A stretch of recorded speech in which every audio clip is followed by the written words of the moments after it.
a British court is expected to decide whether Julian Assange should be extradited to the United States. This almost a decade after his WikiLeaks website enraged Washington by leaking secret U.S. documents. The 48-year-old is wanted by the United States on 18 criminal counts and could spend decades in prison if convicted. Assange, however, says his extradition is politically motivated by those embarrassed by his revelations.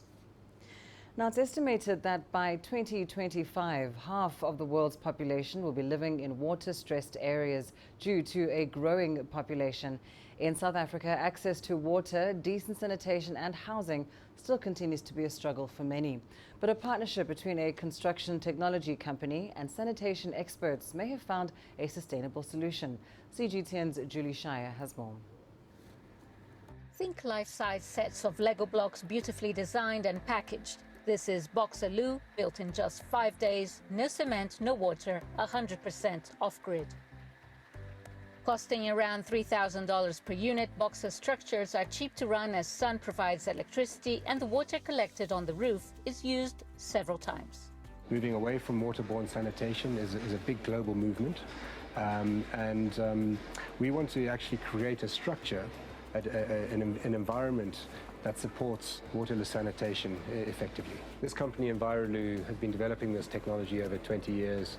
It's now one of the world leaders, done over 250,000 units, albeit in the more sort of poorer areas. Now it's the turn of the more affluent people to say, well, actually, when I'm building a new home or a new lodge, what is my responsibility to the environment and to my society? The innovation could be a game changer, providing hygienic and basic sanitation in poor areas, especially in schools.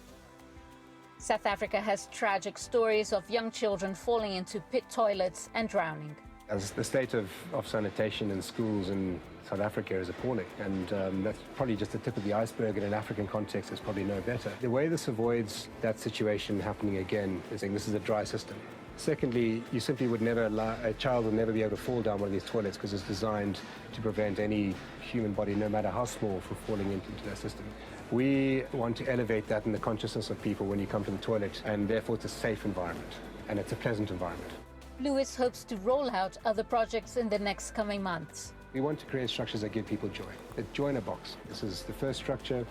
We'll be doing a classroom right next door for small children, an early childhood development center, doing a living concept in Cape Town later on this year. So we're looking at toilet blocks, classrooms, libraries, reading rooms, any sort of ancillary educational infrastructure, community centers, primary care centers, clinics, and then obviously living homes.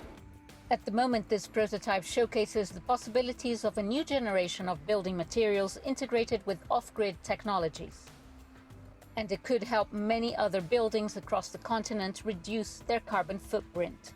Scheier, CGTN, Johannesburg, South Africa.